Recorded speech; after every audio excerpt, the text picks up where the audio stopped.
Bazı arkadaşlar merak ediyor, Gökberk peki nasıl halledeceksin Japonya'da yaşama işini? Vizen bitince ne yapacaksın? Çok haklılar. Burada aslında bunun şöyle güzel bir çözümü var, bir yöntemi var. Japonya size pahalı diyecekler, yeme içme fiyatları çok yüksek diyecekler. Lütfen inanmayın. Bakın bütün pizzalar 500 Japon yenine. Şurada çevresini ben yapmıştım daha önceden. Sığır etli şöyle. Bonfileler 390 yene yalnızca. Yaşamak için daha iyi bir bölge herhalde olamaz. Düşünsenize, dünyanın en çok yaşayan insanların olduğu adada yaşamaya başlıyorsunuz.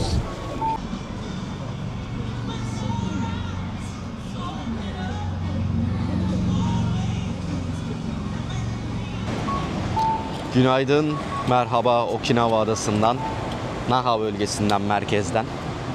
Şimdi hemen metroya doğru gidiyoruz. Metro yer altında değil, yukarıdan gidiyor. Mono tren diyorlar. Bir gidiş bir geliş. Tek bir metro hattı var Okinawa adasının. Bu da aslında ulaşımı birazcık sekteye uğratıyor. Normalde bu videoda Amerikan Village'e gidecektim. Geçen videoda bahsetmiştim bu ada Amerikan üstleriyle meşhur diye.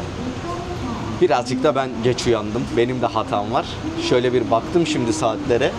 2.30-3. Gerçi o kadar da hani çok bir geç saat değil ama benim oraya ulaşmam en iyi ihtimalle, ki bu birçok aktarmadan bahsediyorum, saat 6.30 gibi. 6.30'da gitsem ne kadar gezeceğim de geri döneceğim. O yüzden onu bir sonraki güne erteledim. Yani bir sonraki videoda Amerikan Village'i ziyaret edeceğiz. Sabah biraz daha böyle erken saatlerde uyanıp. Bakın buradaki metro şöyle. Şehre böyle büyük viyadükler koymuşlar. Şehrin, adanın üstünden gidiyor.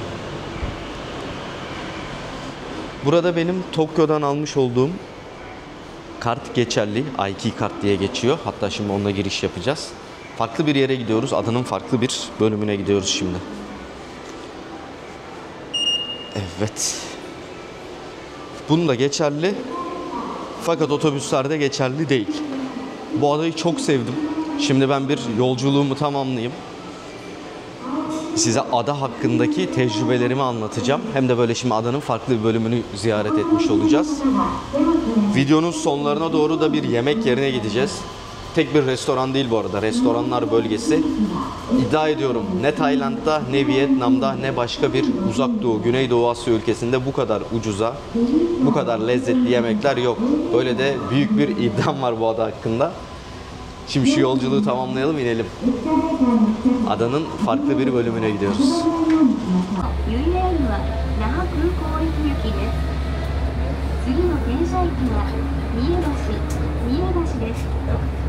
This train is bound for Noah Airport Station.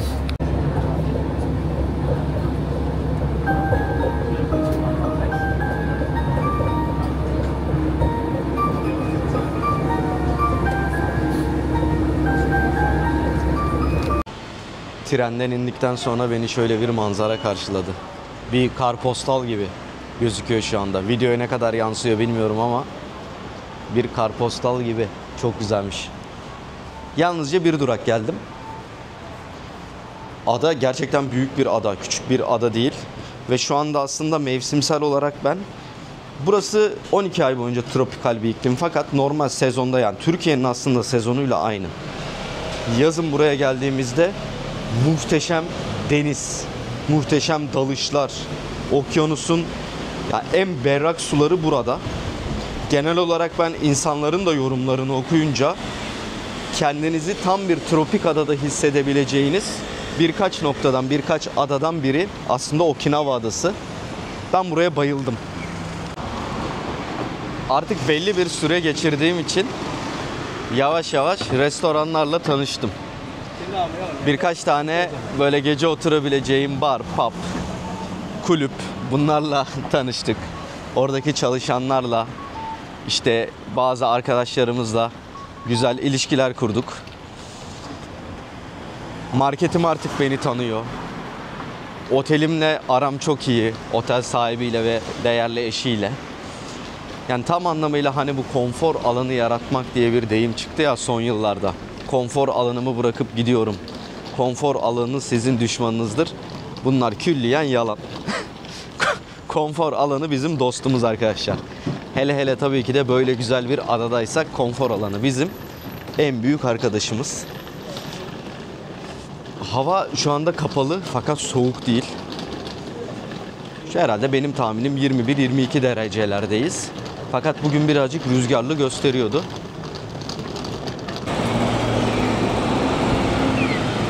Bu seslere bazı arkadaşlar takılıyor. Kuş sesi çıkartıyor arkadaşlar karşıdan karşıya geçerken. Hem görsel hem işitsel uyarı olsun diye. Ben buradan video paylaştıktan sonra sağ olsun hemen birkaç arkadaşımız bana yazdı, yorum attı, mesaj yolladı. O adada ne işin var? Japonya ile Çin arasında olanları bilmiyor musun, haberin yok mu diye. Yani hatta Ahmet abiyi hatırlarsınız benim Vietnam videolarından. Bir süre beraberdik. Ona dedim işte Okinawa'dayım, çok güzel burası. O dedi Çin'in ilk bombalayacağı, ilk saldıracağı yere gitmişsin. Ben aslında tam olarak öyle düşünmüyorum. Burada Amerika üsleri bulunuyor. Yaklaşık 30 bin tane Amerikan askeri burada aileleriyle beraber. 70-80 bin Amerikalı. Şu anda yalnız tropikal adaya hoş geldik gibi oldu. Acayip bir rüzgar çıktı. 80 bine yakın Amerikalı burada. Amerika'nın üsleri burada. Aslında Çin'in buraya yapacağı bir saldırı. Anlık yoğun bir rüzgarda kaldım. Sağ tarafımızda bir mezarlık, bir Hristiyan mezarlığı.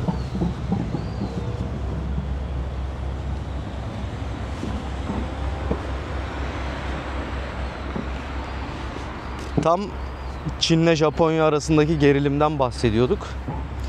Yani Okinawa'ya karşı bir müdahale bence gelebilecek son müdahale olur.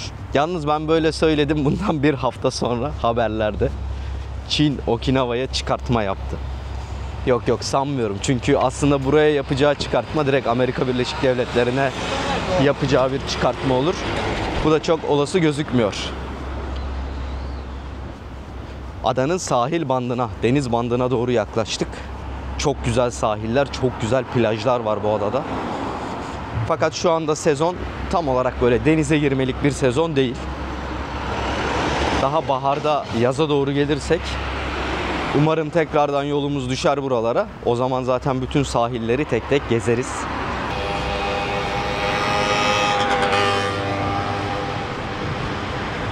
Şimdi şu üst geçidi kullanıp yolun karşı tarafına geçmem gerekiyor. Limana çok yakın olduğumuz için böyle bakın, binalar da eskidi artık. Biraz daha sakin, sessiz bir bölge burası. Galiba bizim gideceğimiz balık marketi hemen şu sağ tarafta. Şu ekranın sağ tarafında görüyorsunuz. Hafif pembe bir rengi var. Hemen limanın yanında bulunuyor. Benim tahminim şu sol taraftaki balıkçı tekneleri balığa çıkıyor. Deniz mahsullerini topluyorlar. Ondan sonra da gelip hemen bu karşıdaki markette taze taze satıyorlar. Bayağı sapa bir yerdeymiş ama burası. Zaten böyle birazcık Japonları gözlemledim. Birçoğu arabayla geliyor. Arabalarını park ediyorlar. Alışverişlerini yapıyorlar. Oo, buram buram deniz koktu. Buram buram böyle balık kokusunu burada alabiliyoruz. Şöyle taze ürünler. Benim bu uzak doğu ülkelerinde böyle gezmekten en keyif aldığım, en eğlendiğim yerler nedense bu deniz pazarları oluyor.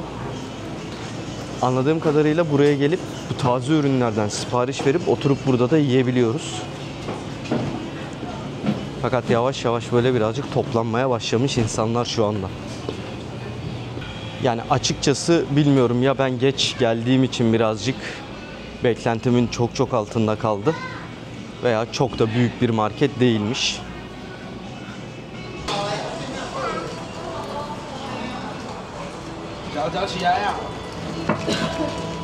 Buranın patatesi çok meşhur, tatlı patatesi. Galiba burada da tatlı patatesler var. şöyle ufacık güzel bir dükkan yapmışlar.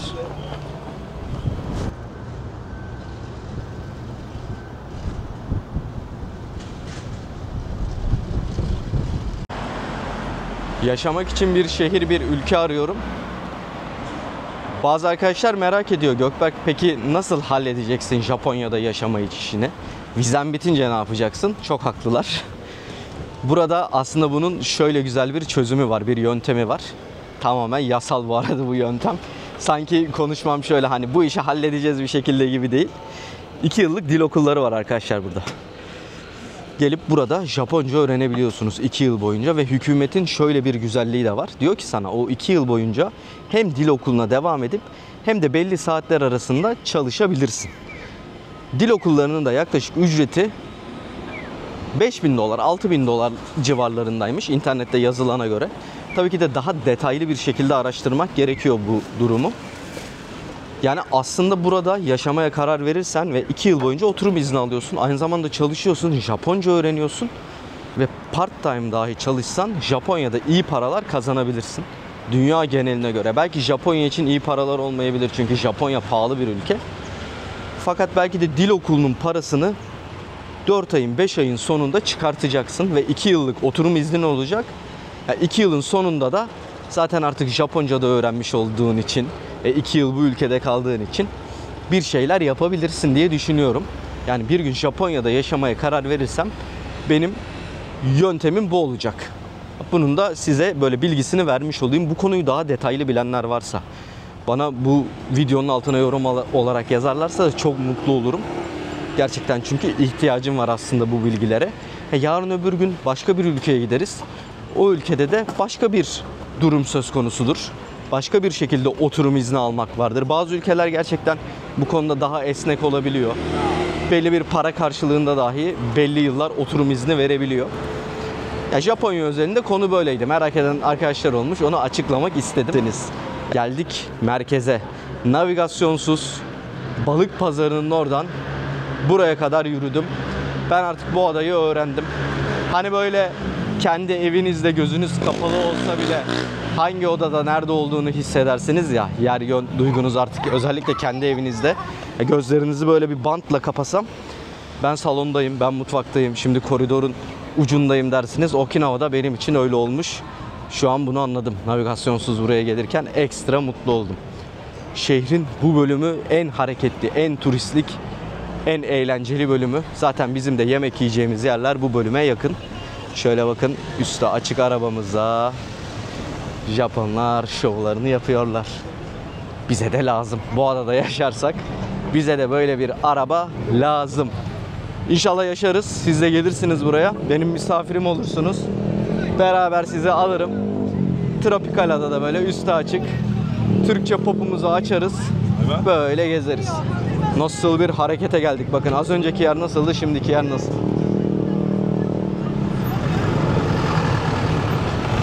Okinawa'da patatesin meşhur olduğundan bahsetmiştim. Şöyle ben de kendime bir patates kızartması aldım şimdi. Baktım herkes yiyor. 400 Japon yeni. Tadımını gerçekleştiririz sıcak sıcak. Şöyle bir dükkan burası da. Zaten Okinawa'da hep böyle dükkanlar renkli. Daha çok adayı tabii yansıtması açısından bence böyle yapmışlar. Buradaki taksiler dahi genelde açık mavi renginde bulunuyor. Herkes şu anda patatesinin tadını çıkartıyor burada. Akşam saatlerini yaptık Okinawa'da. Merkezdeyim. Buranın bir akşamını şöyle caddeyi bir gezelim. Vietnam'da Hue diye bir şehri ziyaret etmiştik. Böyle çok ufak bir şehirde. Gündüzleri Hue'de kimse sokakta olmuyordu. Ya sokakta kimseyi göremiyorduk. Birazcık Okinawa o yönden Hue'ye benziyor. Burada gündüz az önce gezdik sizlerle beraber. Sokakta pek fazla insan olmuyor. Fakat ne zaman ki hava kararıyor, böyle 6.30-7 gibi insanlar kendini özellikle bu Naha'nın merkezine atmaya başlıyor. Yani yavaş yavaş burası daha da dolmaya devam edecek. Ve akşam saatlerinden sabaha kadar, yani gece 3'e 4'e kadar burası her zaman hareketli. Her zaman eğlenceli. Bütün şehir turisti, yerlisi, Japonu, Çinlisi, Korelisi, Almanı, Amerikalısı ve Türk'ü kendini buraya atıyor arkadaşlar. Şöyle bir şehirde gezelim. Ben de size birazcık ev kiralarından bahsedeyim buradaki. Tokyo'da, Osaka'da ev kiraları 120 bin yen, 150 bin yenleri buluyordu. Ben burada birazcık araştırma yaptım. Hem böyle sağ solda birkaç Japon'a sordum. Sorma fırsatı buldum. Hem de internetten araştırdım. Fiyatlar çok düşük. Yani Tokyo'ya, Osaka'ya göre fiyatlar gerçekten yarı yarıyadan fazla oynuyor. Normal 1+1 güzel bir evin burada fiyatı. Hani bizlerin yaşayabileceği, konaklayacağı güzel bir salonu, yatağı olan, mutfağı olan, tuvaleti vesaire normal bir daire aslında 1+1. 50 bin yenlere yani 13 bin ile 15 bin arasına bu şehir merkezine yakın bulunabiliyor. Bence bu yönden Okinawa çok çok ön plana çıkıyor. Çünkü Japonya'daki aslında en büyük problem gezerken de böyle, yaşamak için de böyle konaklama fiyatlarının yüksek olması, dairelerin yüksek olması. Okinawa'da bu problemimiz yok. Akşam palmiye ağaçları hemen üstümüzde. Herkes tişörtünü giymiş. Kimisi şort, terlik. Hava bugün şansa birazcık esiyor, birazcık soğuk esiyor. Fakat normal günde şortla, terlikle gayet rahat bir şekilde burada böyle dolaşabiliriz, gezebiliriz. Yalnızca bu caddeden ibaret değil. Hatta biz şimdi yemeğe doğru geçelim, yemek yemeye. Bu caddenin böyle sağ tarafı, sol tarafı yine aynı şekilde hareketli. Çok güzel restoranlar, publar, kafeler bulunuyor. Restorana doğru gidelim yavaş yavaş. Akşam saatlerini yaptık. 2 kilometre boyunca hareketli uzun bir hat. Tabii ne olursa olsun Japonya'dayız. Ufak bir ışık olsa dahi bekliyoruz.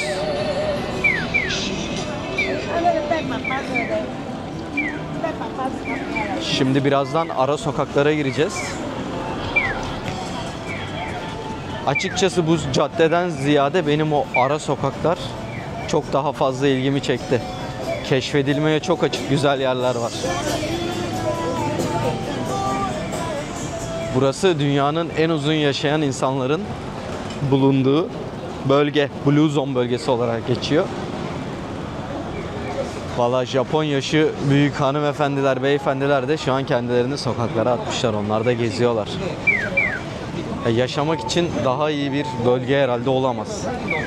Düşünsenize dünyanın en çok yaşayan insanların olduğu adada yaşamaya başlıyorsunuz. Artık havasından, suyundan, yemeklerinden bir şekilde buradaki insanlar daha uzun yaşıyor. Restoranların olduğu kısma geldim. Böyle sağlı sollu karşılıklı bir sürü restoran var. Japonya size pahalı diyecekler. Yeme içme fiyatları çok yüksek diyecekler. Lütfen inanmayın. Bakın bütün pizzalar 500 Japon yenine. Şurada çevresini ben yapmıştım daha önceden. Sığır etli şöyle bonfileler 390 yene yalnızca. Şimdi önce bence bu restoranın favorilerinden başlayayım. Pizza. 500 yene yalnızca. Arka tarafta taş fırında pizza yapıyorlar. Şöyle bakın göstereyim. Hemen şurada. Ve bunun bedeli yalnızca 500 yen. Yani Japonya arkadaşlar öyle çok yüksek değil ve bunun gibi restoranlar bulunabiliyor. Yalnızca birazcık aramak gerekiyor. Şimdi bir margarita pizza sipariş vereyim. Bir et söyleyelim. Ben ikisi de gelince size bir göstereyim. Bir fiyat performansı aramızda bir değerlendirelim, bir konuşalım. Şöyle ikram geliyor öncelikle. Çok lezzetli. Hamuru şurada hemen kızartıyorlar. Yanına da şöyle bir soslu. Bu ikisi ikram. Şöyle de bir içeceğimiz geldi. Limonlu bir soda söyledim. Şimdi şöyle bir rosto dana geldi. Görüyorsunuz 5 tane büyük parçadan oluşuyor. Daha önce tadına baktım, oldukça lezzetli. Yanındaki sosu da yine çok güzel. Altında da soğanı var. Ve hemen sol tarafında da pizza margarita. Ne yapıyorum ben? Buradan bir dilim alıp pizzamın üzerine koyuyorum. İkisini afiyetle götürüyorum arkadaşlar. Peki biz Japonya'da, Okinawa adasında bu ikisine ne kadar ücret ödeyeceğiz? Pizza 500 yen, göstermiş olduğum dana rosto da 500 yen, yani toplamda 1000 yen. 1000 yen ne kadar yapıyor? 270 Türk lirasına arkadaşlar. Geliyorsunuz, ikramınız geliyor. Güzel bir et tabağınız geliyor. Yanına da güzel bir pizza margaritanız geliyor. Japonya pahalı mı? Belki konaklama birazcık yüksek ki bu adada da konaklama uygun. Ben 10-11 dolara hostelde kalıyorum. Normal otel odaları 20 dolardan başlıyor. Yeme içme de gördüğünüz gibi 270 liraya enfes akşam yemeğimi yiyeceğim şimdi. Bana afiyet olsun. Çıkalım, ufak bir değerlendirme yapalım. Hemen bu restoranın yanında bir fırın da varmış. Fırınımızı da bulduk. Güzel ekmekler var içeride. Her türlü ekmek var. Yine abur cubur farklı kek börek işleri de varmış. Böyle komple izayakalarla dolu. Ufak Japon restoranlarıyla. Mutlaka sevdiğiniz bir lezzet arasında bulacaksınız. Valla enfes şeyler yedik. Güzel bir pizza. Bir de ben o eti öyle alıp pizzanın arasına koyunca bayağı lezzetli oluyor. Öyle bir yöntem geliştirdim. Güzel oldu arkadaşlar. Toplamda aslında ben tabii içecek de söyledim. Ama görmüş olduğunuz pizza ve yanındaki o et 1000 yene hallettik bu işi. Bence hem sağlıklı, çünkü domates soslu vesaire soğanı var, eti var. Hem de bizim damak tadımıza çok çok uygun. Bir lezzetin tadını çıkarttık. Bakın şöyle yine ufak publar, restoranlar her yerde bulunuyor. Ve her zaman tabii hava da güzel olduğu için burada. O rüzgar da Allah'tan gitmiş. Önümüzdeki günlerde göstermiyor zaten. Bugüne mahsustu. Akşamı yaptık. Bu videonun sonuna gelelim. Gündüz gittiğimiz deniz pazarından çok daha ümitliydim aslında. Fakat umduğum gibi çıkmadı. Olsun. Şehrin, adanın farklı bölümlerini görmüş olduk, gezmiş olduk. Bir sonraki video yine bu adadan gelecek. Sizler bu adayı nasıl buldunuz? Artık ikinci video. İlk videoda da epey bir gezmiştik. Yorumlarınızı bekliyorum. Videoyu beğenmeyi, abone olmayı unutmazsanız sevinirim, mutlu olurum. İzlediğiniz için teşekkür ederim. Güzel bir Okinawa gecesinden, güzel bir akşamdan selamlar, sevgiler. Bu adayı seviyoruz. Bu ada bizlere çok şey vaat ediyor. 本当ですか？ Okay, スマートライブやってるんですけど、ライブ歌シン Shin, okay. Yeah. Ha, okay, Shin. Traditional music. や Music, yeah. Music, okay. Thank you, thank you. Thank you very much. Maybe tomorrow, okay? トモロ Yeah, maybe. Yeah, yeah. あー Ah, okay, okay. Thank you very much. Yeah, okay. Thank you. Arigato. Ve sevimli çalışan genç bir arkadaşımız. Şöyle bakın, traditional müzikler varmış. Ha, buraya davet etti beni. Bakalım, belki önümüzdeki günlerde gideriz bu müzik yapılan yere. Ada insanı gördüğünüz üzere sıcakkanlı. Ondan da çok kısa bahsedeyim videoyu kapatırken. Ada insanı gerçekten çok sıcakkanlı. Tokyo'da, Osaka'da bulamadığım, hatta Sapporo'da da bunu bu kadar fazla bulamamıştım. Ya burası gördüğüm en sıcakkanlı Japonlardan oluşuyor. Hani insanlar daha çok muhatap oluyor. Bir yerlere oturunca mutlaka yanındakiyle bir sohbet açabiliyorsun, konuşabiliyorsun. Ya iklimin insanlar üzerindeki getirisi aslında burada da bu yansıyor. 最新 Öyleydi. Artık kapatalım. Bakın burada da yine geleneksel bir kostüm giymiş kız arkadaşımız. Böyle kızlar duruyor. Ha şöyle. Burada da aynı müzikler var, bakın şöyle. Traditional, right? Traditional music. Traditional music. ライブ No, yeah. ネクストんナイン Nine. Ha, okay. Thank you very much. Thank you very much. Arigato. Çok anlaşamadık.